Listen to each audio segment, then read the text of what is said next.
Stihl MS440. In the end, I went and I added another port on exhaust.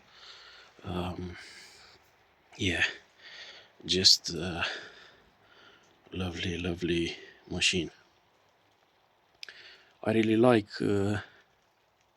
this chainsaw. I like the fact that it's light and powerful.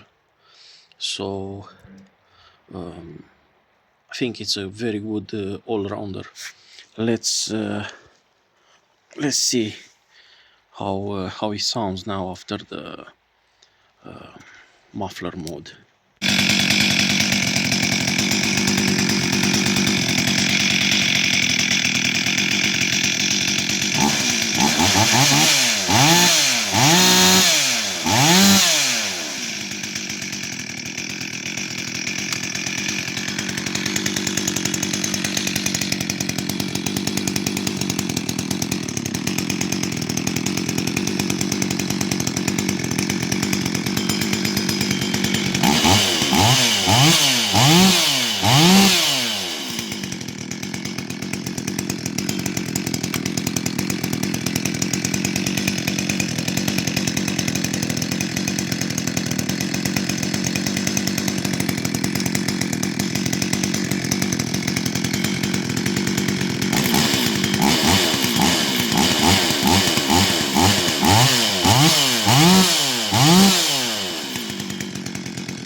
That was all.